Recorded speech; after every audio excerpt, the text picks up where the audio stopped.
Oke, ini sekilas tentang SSD Glowy ya. Dia bahannya agak gimana ya, kayak plastik tapi sedikit ada kerasa besinya gitu ya. Terus ini di belakangnya ada tulisan EOTA SSD. Apakah ini EOTA atau apa ya, saya juga kurang paham ya. Terus di sini juga ada lambang Glowy warna-warni ya. Nah, untuk ukurannya 120 GB, tapi ketika kebaca di sistem itu dia 128 GB ini. Nah, ini juga agak rancu ya. Dan ini jangan lupa ya, untuk colokan atau portnya SATA ya, jangan sampai salah beli ya. Oke, sekilas untuk bentuk SSD-nya itu ya. Dia agak dingin gitu, terus kayak plastik tapi kayak besi juga gitu. Baik, untuk websitenya sendiri kita coba cari ya, SSD Glowy apakah ada. Di sini saya coba cari adanya channel YouTube, dan ini adanya Marketplace, Tokopedia, Shopee, Amazon. Oke, ini kelihatannya tidak ada ya untuk informasi websitenya, jadi kita terbatas nih untuk mencari-cari detail atau rincian spesifikasi SSD Glowy ini ya. Bagi teman-teman yang punya informasinya boleh tulis di kolom komentar ya. Lanjut, untuk TBW nya sendiri saya coba cari informasinya melalui di Google ataupun tanya langsung ke penjualnya. Itu tidak ada informasi yang bisa saya dapatkan, jadi saya tulis saja di sini 0 TB ya. Jadi bagi teman-teman yang mengetahui mengenai TBW nya SSD Glowy boleh tulis di komentar ya. Jadi untuk ukurannya sendiri dia berukuran 2,5 inch ya, dan untuk portnya atau interface-nya itu dia menggunakan SATA, jangan sampai salah beli ya. Mohon diperhatikan lagi untuk colokannya. Untuk masa garansi ini sama ya dengan merek yang lain, rata-rata ya dia di 3 tahun. Baik, untuk pengujian menggunakan aplikasi benchmark, yang pertama untuk proses read ini, jika kita lihat atau kita perhatikan grafiknya, ini relatif stabil ya dari awal sampai akhir. Ini lumayan bagus untuk secara grafiknya ya. Baik, untuk kecepatan respon baca datanya, semisal kita buka aplikasi gitu, untuk Glowy dia lumayan cepat ya, berada di angka 0,388 milisecond. Ini lebih cepat ya dibandingkan dengan RX7 ataupun Join ya, beda tipis lah, tapi dia lebih lambat dibandingkan dengan MediaForce. Baik, untuk kecepatan baca data SSD Glowy ya, dia berada di rata-rata 268 Mbps. Ini sedikit lebih lambat ya dibandingkan dengan RX7, dia beda 1 Mbps doang. Di sini dia lebih unggul Join ya, Join lebih unggul di sini. Tapi untuk Glowy dia lebih unggul dibandingkan dengan MediaForce. Lanjut, untuk kecepatan respon menulis data untuk Glowy dia berada di rata-rata 0,409 milisecond. Ini sangat cepat ya dibandingkan dengan yang lainnya.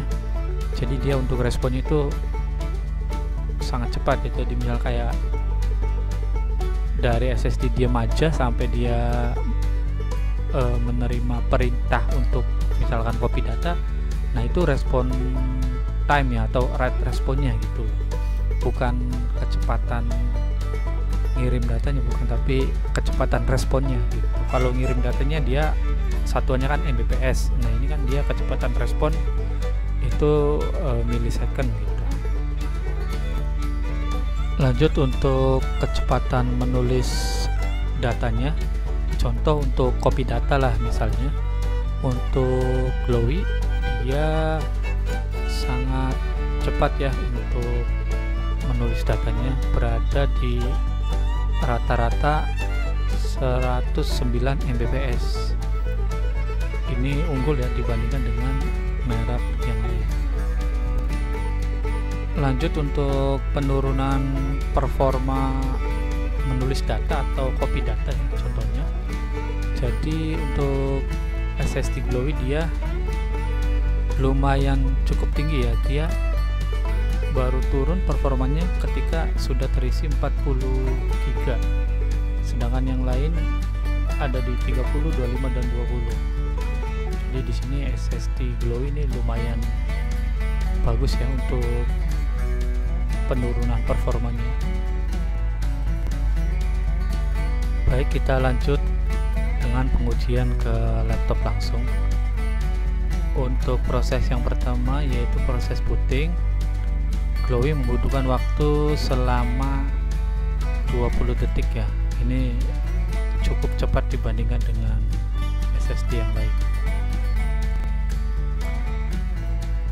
Baik, untuk copy data sebesar 10 GB ya dari SSD eksternal ke Glowy itu didapat kecepatan pertama itu di 33 Mbps ya. Dia naik turun. Oke, naik turun sedikit ya. Jadi dia kayaknya stabil di 30 Mbps ya. Nah, itu kita lihat grafiknya ya.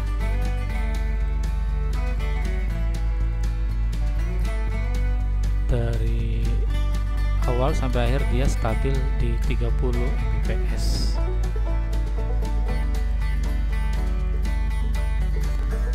Untuk SSD Glowy membutuhkan waktu selama 5 menit 8 detik. Ini dia berada di peringkat ketiga ya jika dibandingkan dengan Join dan Midas Force. Jadi lumayan cepat lah, bedanya dia cuma 2 detik dengan Midas Force.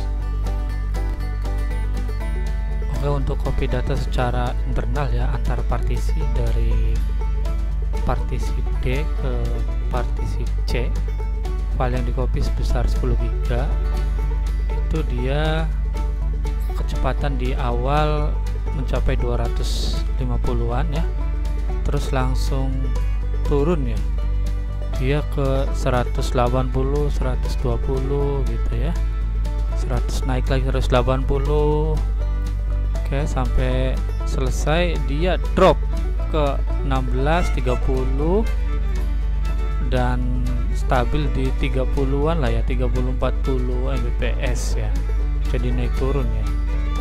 Nah, itu kelihatan ya drop ya kalau sudah lama.